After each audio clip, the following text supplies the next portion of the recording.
Hey, Sean here, Fat Moose Comics. I'd like to share a quick little story in the continuing adventures of owning a comic shop. Um, Yesterday, okay, so my DC books I get through Lunar Distribution. I usually get them almost a week early. They go on sale on Tuesdays. I usually get them Thursday or Friday the week before, or Wednesday sometimes even, which is good because I get to count in the books, make sure nothing's damaged or missing. And honestly, it's my inner fanboy is pleased because I get to read everything a few days early, and I like that. So I've already lost the narrative thread on it. I'm that tired. So it was a crazy week. The parking lot flooded Wednesday morning. I had to walk through about 4 inches of water to get to the store. As you know, we're upstairs. So the store was fine. It was just the parking lot was a mess, and it's still a muddy, the water receded, but it's still just a muddy damn mess. So anyhow, last night I closed at 8. I went next door to Johnny's, got a slice of pizza, and then I realized, wow, it's Thursday night, and I still haven't gotten my Lunar books. I hope everything's fine. Let me check the shipment tracking.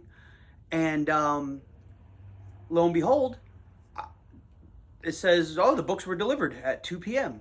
They actually even sent me a picture. Crap, I am so not prepared. Sorry.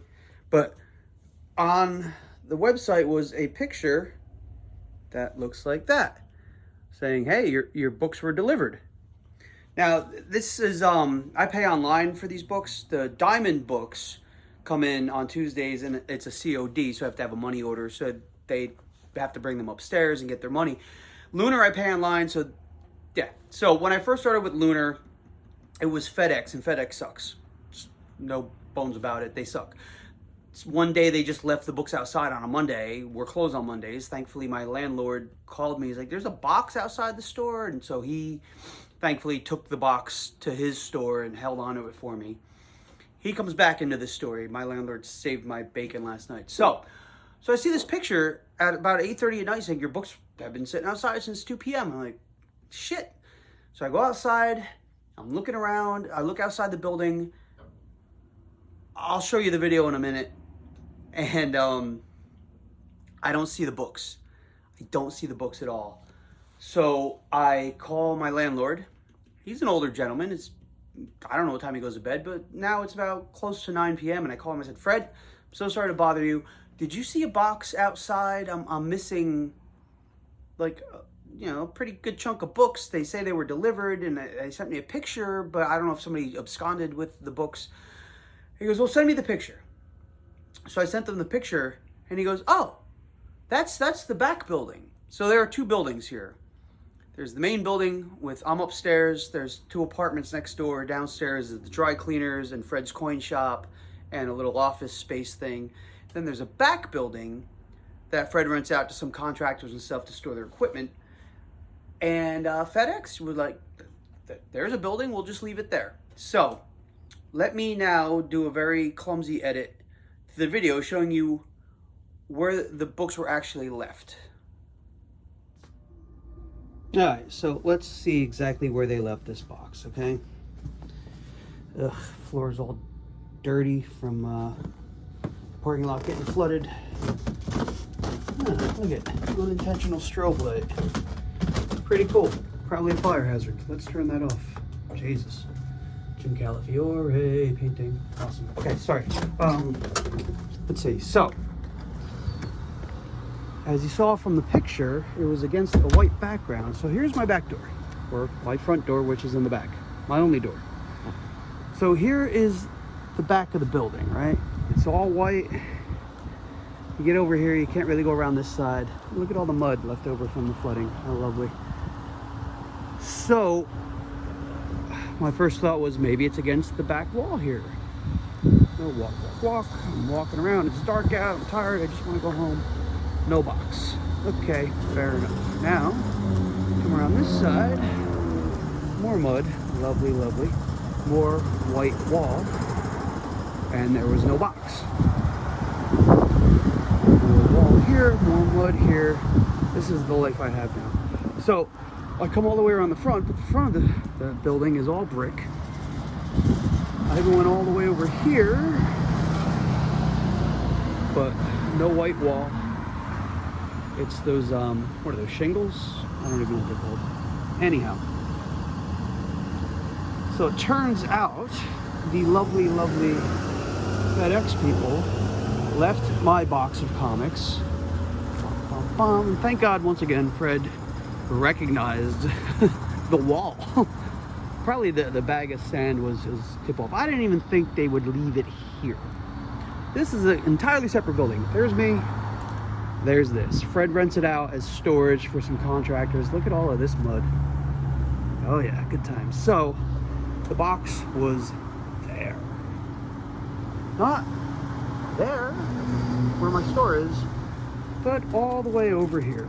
Now, thankfully, Fred, who's, I think he said he's owned this building since 1959.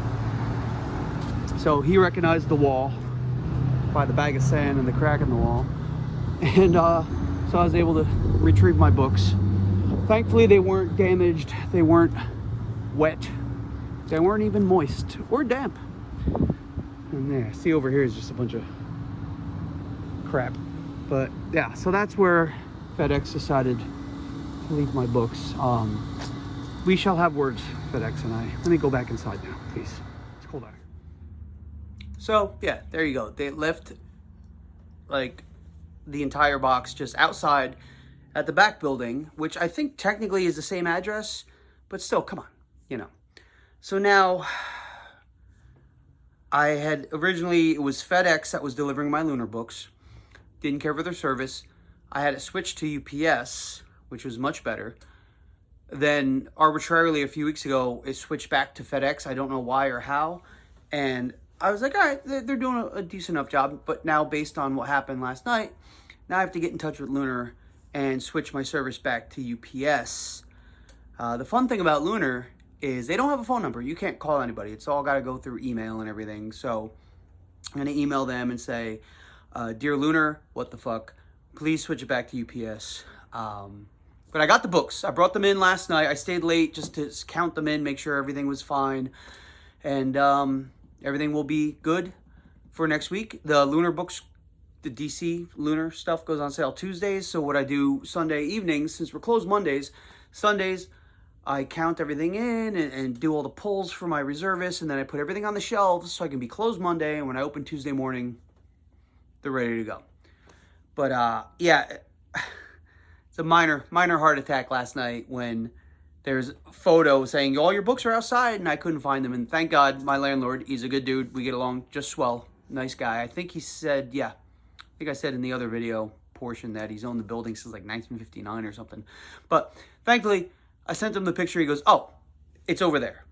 So that was it. This video is not very entertaining, is it?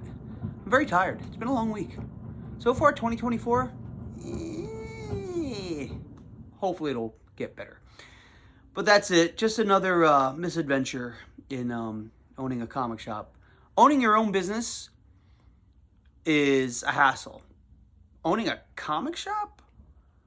Double down on that hassle. It's crazy. Everything's nuts. But I'm okay. I'm tired. But I did this. Nicole likes it. I don't mind it. I have a very round head, though. Look at this. Oh, God. Anyway. That's how I was born. Can't help it. I was born C-section, so I never got squeezed through the vaginal... Is this too much information? Anyway, yeah, so my head never got, like, squeezed through. I was just taken out. Doesn't really make much of a difference in my life, but every time I leave a house, I go out through the window. Ba-da-da-da-da-da.